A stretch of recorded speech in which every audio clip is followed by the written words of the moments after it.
आप सभी का मेरे चैनल पर हार्दिक स्वागत है। आज मैं बात करता हूं मॉडल सेट नंबर 38 के बारे में।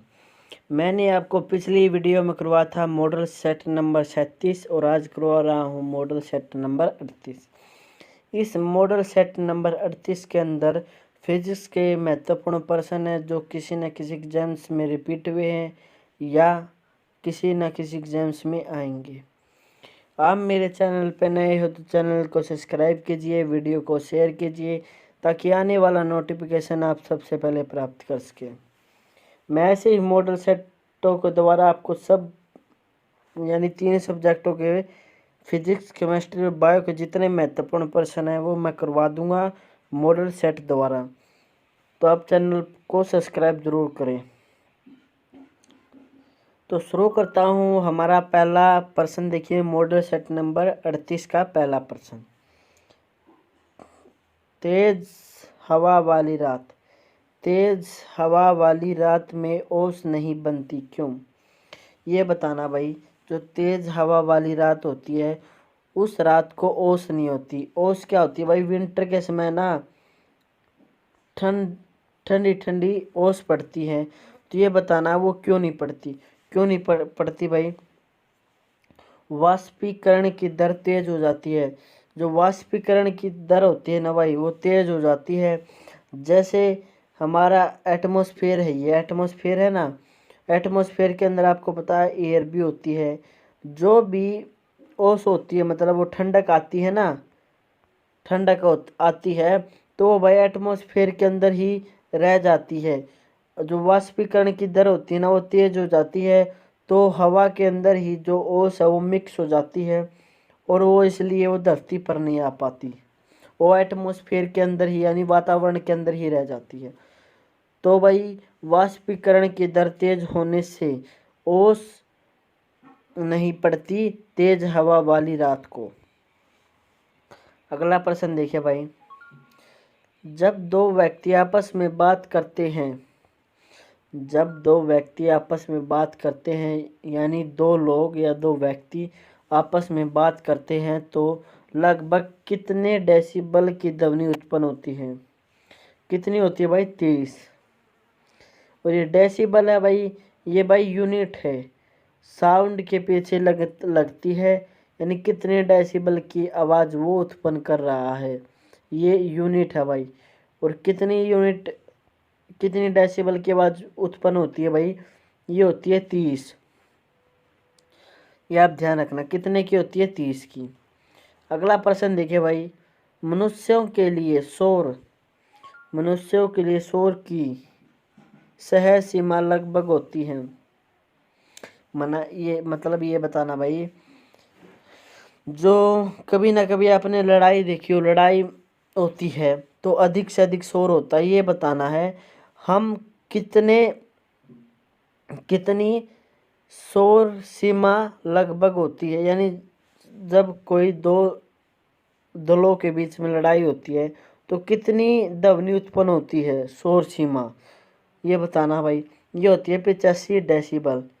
85 डेसिबल शोर की सह सीमा लगभग 85 डेसिबल होती है। मनुष्यों के बीच में होती है जब लड़ाइयाँ होती हैं तो कितनी आवाज़ उत्पन्न होती है, ये बताना भाई। अगला है क्रिस्टल की संरचना जानने के लिए प्रयोग में लाया जाता है। संरचना बतानी भाई। जो क्रिस्टल होते हैं, पदार्थ होता है वो छोटे छोटे कणों से बनकर बना होता है। तो ये बताना है संरचना जानने के लिए प्रयोग, मतलब उसकी संरचना कैसी हुई है। तो इसके लिए किसका प्रयोग किया जाता है? दृश्य प्रकाश को यानी क्रिस्टल की संरचना के लिए दृश्य प्रकाश को प्रयोग में लाया जाता है भाई। किसको? दृश्य प्रकाश को। अगला है टेलीविजन के दूरस्थ नियंत्रण में किस प्रकार की प्रकाश तरंगों का उपयोग होता है? यानी आपने देखा होगा जब टेलीविज़न को हम चलाते हैं तो उसके अंदर एक प्रकार की रोशनी का ही प्रयोग किया जाता है। तो ये बताना भाई, जो टेलीविज़न होता है, हम देखते हैं टेलीविज़न को, स्क्रीन, उसके अंदर स्क्रीन होती है, तो ये वो बताना वो किस प्रकार की लाइट को उपयोग में लाती है। जो प्रकाश तरंग होती है तो किस प्रकार की प्रकाश तरंगों का उपयोग करती है। तो अवरक्त। किसका प्रयोग करती है भाई? अवरक्त का। ये आप ध्यान रखना, किसका प्रयोग करती है भाई? अवरक्त का प्रयोग करती है। टेलीविज़न के दूरस्थ नियंत्रण में किस प्रकार की प्रकाश तरंगों का उपयोग होता है? तो अवरक्त तरंगों का। अगला है, घड़ी में स्फटिक क्रिस्टल का कार्य किस पर आधारित है? यानी स्फटिक एक क्रिस्टल होता है, जो घड़ी होती है, उसके अंदर स्फटिक क्रिस्टल का कार्य बताना भाई किसके लिए प्रयोग में होता है। तो दाब विद्युत प्रभाव। आप जो भी घड़ियाँ होती हैं उसमें भाई स्फटिक का एक ही कार्य होता है, जो विद्युत का दाब होता है ना, विद्युत का मतलब प्रेशर, इलेक्ट्रिसिटी का प्रेशर, उस प्रभाव के कार्य पर आधारित होता है। दाब विद्युत प्रभाव पर आधारित होता है। घड़ी का स्फटिक क्रिस्टल का कार्य यही होता है, विद्युत दाब प्रभाव पर। यह आप ध्यान रखना।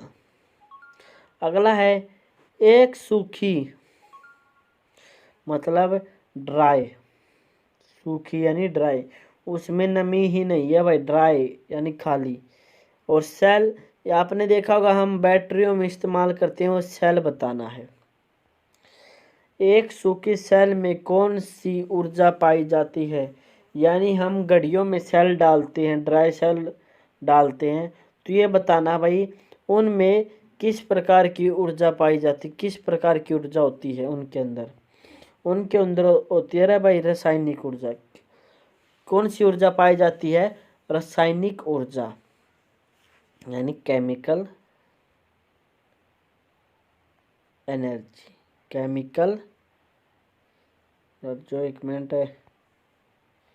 केमिकल एनर्जी पाई जाती है भाई। और ये देखना, जो केमिकल एनर्जी होती है ये भाई इलेक्ट्रिक एनर्जी को केमिकल एनर्जी में कन्वर्ट करती है।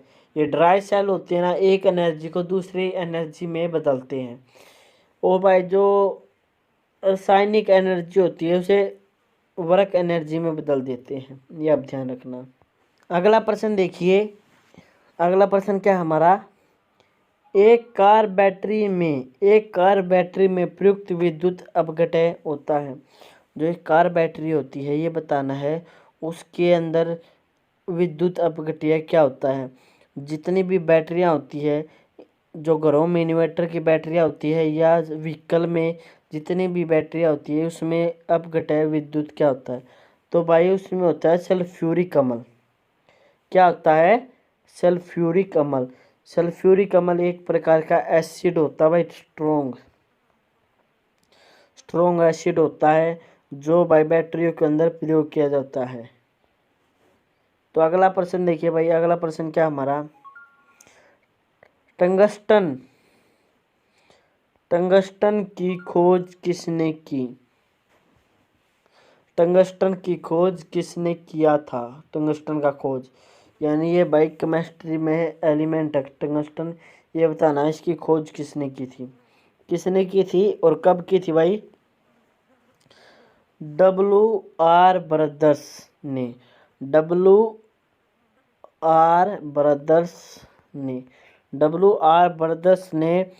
1783 में की थी भाई टंगस्टन की खोज। WR ब्रदर्स ने 1783 में खोज की थी। अगला है प्रश्न क्या है? हैलोजन लैंप का तंतु किस मिश्रित धातु का होता है? जो हैलोजन लैंप होता है, ये बताना है। लैंप होता है, उसका एक लैंप का तंतु होता है, तो किस धातु से बना होता है? तंतु किस धातु से बना होता है? तो बना होता है भाई टंगस्टन का। एक मिनट हो, किसका बना होता है भाई? टंगस्टन का और सोडियम का। किसका बना होता है? टंगस्टन का और सोडियम का बना होता है हैलोजन लैंप का तंतु। अगला है मानव शरीर सूक्ष्म के विद्युत अतिरोधक के परिणाम की कोटि क्या है? यानी ये बताना है भाई, जो मानव शरीर सूक्ष्म के विद्युत की प्रतिरोधक की परिणाम की कोटि क्या है? यानी जो मनुष्य होता है उसके अंदर विद्युत प्रतिरोधक बताना है, कितना होता है? कितना होता है भाई? 10⁶ ओम। 10⁶ ओम। ओम भाई एक यूनिट है ये, ओम। जिसने इसकी खोज की थी उसने अपना ही नाम दिया था। ये इलेक्ट्रिसिटी को मापने की यूनिट होती है ओम। तो कितनी होती है भाई? 6 ओम।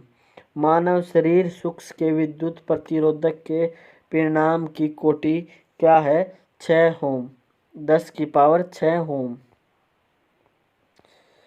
सामान्य ट्यूबलाइट में कौन सी गैस होती है?